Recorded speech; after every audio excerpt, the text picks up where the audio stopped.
Next है मेरा arbitration. तो अभी तो सुप्रीम कोर्ट और हाई कोर्ट कोई ऐसा नया टॉपिक नहीं था हमारे लिए, हम लोगों ने पहले पढ़ा हुआ था, लेकिन आर्बिट्रेशन जो है वो बहुत इंपॉर्टेंट टॉपिक है और सबसे ज्यादा पेपर में आर्बिट्रेशन आता है और इजी भी है, कोई ऐसा बहुत टफ नहीं है। ठीक है, तो देखते हैं आर्बिट्रेशन क्या है। Arbitration is a procedure in which a dispute is submitted by agreement of the parties to one or more arbiters who makes a binding decision on the dispute। तो बेसिकली यहाँ पर क्या है, सपोज करो कि दो पार्टीज है, ठीक है, दो पार्टीज हैं, उनके बीच में कोई डिस्प्यूट हुआ, कोई कॉन्फ्लिक्ट हो गया, तो इनका जो डिस्प्यूट है, इस कॉन्फ्लिक्ट को बेसिकली रिजॉल्व करने को हम लोग क्या कहते हैं, आर्बिट्रेशन कहते हैं। ठीक है, तो इनका ये जो डिस्प्यूट होगा या फिर जो भी कॉन्फ्लिक्ट होगा, इसको हम सबमिट करेंगे। कैसे सबमिट करेंगे, इसको हम सबमिट करेंगे आर्बिट्रेटर्स में। बेसिकली इन दोनों पार्टीज के बीच का जो डिस्प्यूट है उनको सॉल्व करने का काम आर्बिट्रेटर्स करते हैं और इस प्रोसीजर को हम लोग आर्बिट्रेशन कहते हैं। ठीक है, in choosing arbitration the parties opt for a private dispute resolution procedure instead of going to court। और बेसिकली अगर आप लोग आर्बिट्रेशन चूज कर रहे हो अपने डिस्प्यूट को सॉल्व करवाने के लिए, तो उस केस में जो दोनों पार्टीज हैं वो क्या ऑप्ट कर रही हैं, वो ये ऑप्ट कर रही हैं कि वो प्राइवेट रेजोल्यूशन, बेसिकली वहां पर जो लोग प्राइवेटली डिस्प्यूट को रिजॉल्व करते हैं वो लोग उसको चूज कर रहे हैं कोर्ट्स के खिलाफ। ठीक है, मतलब वो लोग कोर्ट्स को नहीं चूज कर रहे हैं, वो लोग प्राइवेट रेजोल्यूशन को चूज कर रहे हैं, बेसिकली प्राइवेट आर्बिट्रेटर्स को चूज कर रहे हैं। सो आर्बिट्रेशन किसका फॉर्म है, ये बहुत इंपॉर्टेंट है, अल्टरनेटिव डिस्प्यूट रेजोल्यूशन, जो हम लोग अभी आगे देखेंगे। ये चीज याद रखना कि जो आर्बिट्रेशन है वो एडीआर का पार्ट है, एडीआर का फॉर्म है।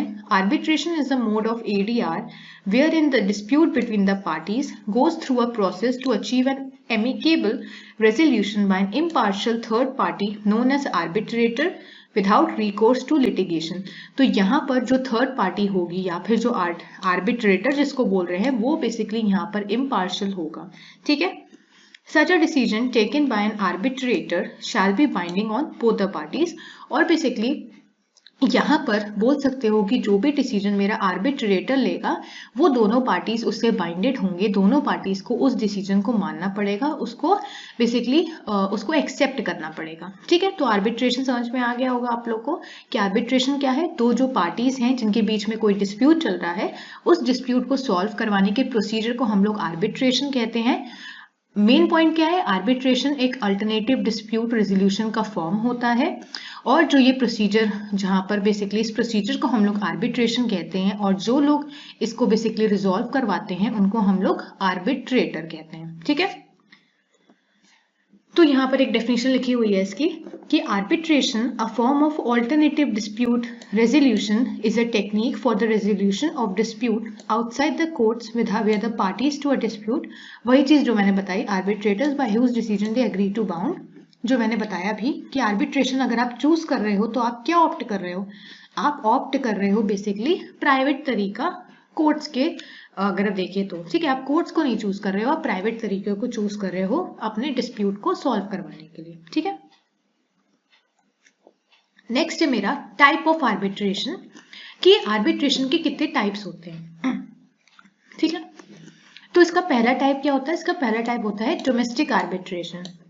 So this refers to the arbitration involving Indian parties where the arbitration takes place within India and the applicable rules are Indians। तो ये तो बहुत इजी सा वर्ड इसमें लग ही रहा है। डोमेस्टिक आर्बिट्रेशन का मतलब क्या है, ऐसा आर्बिट्रेशन जो इंडिया के अंदर हो रहा है, जिसमें जो पार्टीज इन्वॉल्व हो रही हैं वो इंडियन पार्टीज हैं। ठीक है, तो इसमें जो रूल्स लगेंगे आर्बिट्रेशन के बेसिकली, या फिर जो डिस्प्यूट रिजॉल्व करने के जो भी रूल्स लगेंगे वो इंडिया के हिसाब से लगेंगे। ठीक है, नेक्स्ट है मेरा फॉरेन आर्बिट्रेशन। तो ये इसका जस्ट ऑपोजिट हो जाएगा, ऐसे सारे आर्बिट्रेशन जो इंडिया से बाहर होते हैं, जहां पर जो पीपल इन्वॉल्व है वो बेसिकली इंडियंस नहीं है, तो उस केस में इसको हम लोग फॉरेन आर्बिट्रेशन बोलेंगे।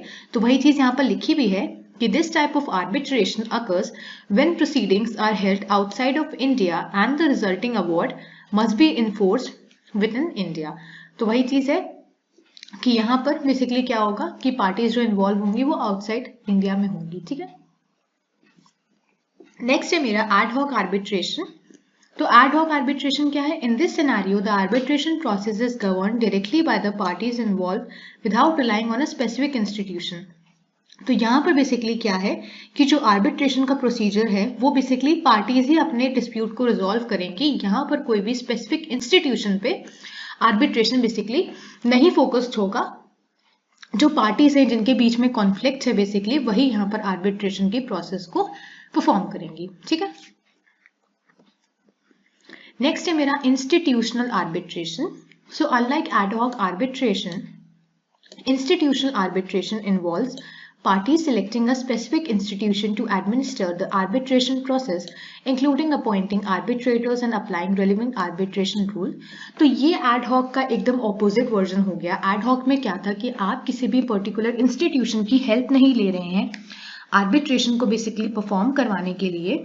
उसी तरह से इंस्टीट्यूशनल, इसका नाम ही है इंस्टीट्यूशनल, तो यहाँ पर आप पर्टिकुलर इंस्टीट्यूशन को यूज कर रहे हैं आर्बिट्रेशन के जो प्रोसेस है बेसिकली उसको परफॉर्म करवाने के लिए, और यहाँ पर आर्बिट्रेटर्स होंगे और आर्बिट्रेशन के रूल भी लगेंगे। ठीक है, फिर स्टैट्यूटरी आर्बिट्रेशन। तो यहाँ पर this form of arbitration is mandated bye a particular law और स्टैट्यूट। मैंने बताया है स्टैट्यूट क्या होता है, स्टैट्यूट हम लोग स्टैट्यूट को लॉ बोलते हैं।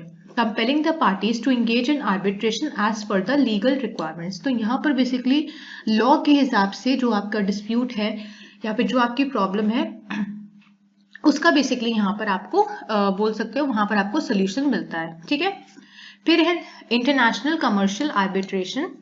So this occurs when at least one of the disputing party is a resident of a country other than India, making it an international arbitration involving commercial interest. तो basically यहाँ पर क्या होगा, यहाँ पर जो मेरी दो पार्टीज होंगी उनमें से एक, अब हो सकता है दो पार्टीज हो सकता है तीन पार्टीज हो, जितनी भी पार्टीज हो उनका जो बेसिकली एक या फिर एक से ज्यादा पार्टीज अगर मेरी आउटसाइड द इंडिया में है, आउटसाइड द इंडिया में रह रही हैं, तो इसको हम लोग क्या बोलेंगे, इसको हम लोग बोलेंगे इंटरनेशनल कमर्शियल आर्बिट्रेशन। ठीक है,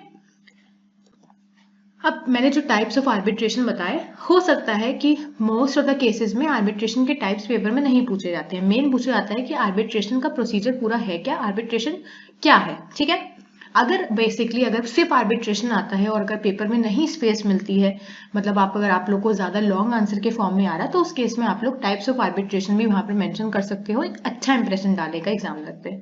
ठीक है, फिर आता है right and duties of arbitrators, कि आर्बिट्रेटर्स के पास क्या राइट्स और उनकी ड्यूटीज क्या होती है। सबसे पहले acceptance of appointment. So an arbitrator must formally accept their appointment in writing which can be done by signing the arbitration agreement. तो बेसिकली अगर आप एक आर्बिट्रेटर की तरह काम कर रहे हो तो उस केस में आपको एक्सेप्ट करना पड़ेगा, एक आपका अपॉइंटमेंट लेटर बनेगा। बेसिकली आपको उस अपॉइंटमेंट लेटर या फिर आप एक आर्बिट्रेटर की तरह काम कर रहे हो वो आपको राइटिंग में बेसिकली देना पड़ेगा और आपको साइन करना पड़ेगा आर्बिट्रेशन का एक अग्रीमेंट। ठीक है, तो जैसे कंपनीज भी अपने एम्प्लॉय को रखती हैं तो पूरा एक प्रोसीजर होता है, उसी तरह से आर्बिट्रेटर भी अगर आपको बनना है तो उसका पूरा प्रोसीजर आपको एक्सेप्ट करना पड़ेगा। ठीक है, नेक्स्ट है मेरा conducting proceedings. So it is the duty of an arbitrator to conduct the arbitration process efficiently and promptly, taking necessary steps to prevent any unnecessary delays। तो ये तो ऑब्वियस सी बात है कि अगर आप एक आर्बिट्रेटर हो तो आपको अपना काम सही से करना चाहिए, एफिशिएंटली और प्रॉम्प्टली करना चाहिए। आपका काम क्या है, आपका काम है आर्बिट्रेशन करना, तो आपको आर्बिट्रेशन के प्रोसेस को सही से और एफिशिएंटली करना चाहिए। यही है मेरा कंडक्टिंग प्रोसीडिंग्स। ठीक है, नेक्स्ट है मेरा discharge of arbitrator. So unless otherwise agreed, parties have the right to mutually discharge an arbitrator who fails to fulfill their duties or does not do so in a timely manner। तो अब ऐसा भी हो सकता है कि आपने जो आर्बिट्रेटर रखा है अपने डिस्प्यूट को बेसिकली रिजॉल्व करवाने के लिए, अगर वो आर्बिट्रेटर अपना काम जो है डिस्प्यूट को रिजॉल्व करवाने का वो काम सही से नहीं कर पा रहा है, या फिर अपनी जो आपकी ड्यूटीज हैं अपनी ड्यूटीज को फुलफिल नहीं कर पा रहा है, या फिर आर्बिट्रेशन के प्रोसेस को बहुत टाइम ले रहा है परफॉर्म करने में, तो उस केस में आप उस आर्बिट्रेटर को वहां से हटा भी सकते हो, उसको डिस्चार्ज भी कर सकते हो। ठीक है, नेक्स्ट है मेरा reimbursement and fees। So an arbitrator is entitled to reimbursement of expenses and a fee for their services unless they have explicitly waived these rights in writings। तो बेसिकली यहाँ पर क्या है कि मनी रिलेटेड बात है कि एक आर्बिट्रेटर है, उसने जितना भी उसका काम किया है उसको उसका फी मिल जाना चाहिए उसकी सर्विसेज के हिसाब से। ठीक है, तो वही चीज यहाँ पर रीइंबर्समेंट एंड फीस में मेंशन है। नेक्स्ट है मेरा decision on expenses and fees. So if N arbitrator determines its own expenses and fees, parties are not bound by this decision unless they explicitly agree to it. तो basically यहाँ पर क्या है कि अगर किसी आर्बिट्रेटर है, उसकी सर्विस के हिसाब से अगर उसने फी नहीं रखी है, उसने अपने हिसाब से एक फी फिक्स कर रखी है, एक एक्सपेंस फिक्स कर रखा है, तो उस केस में जो पार्टीज हैं जो उस आर्बिट्रेटर को बेसिकली ले रही हैं, वो बेसिकली यहाँ पर इस डिसीजन से बाउंडेड नहीं है, वो यहाँ पर बेसिकली नेगोशिएशन बोल सकते हो, कर सकती हैं. ठीक है. आई होप आप लोग को ये लेक्चर समझ में आया होगा. अगर आया है तो लाइक करें, शेयर करें और चैनल को सब्सक्राइब करें. Thank you.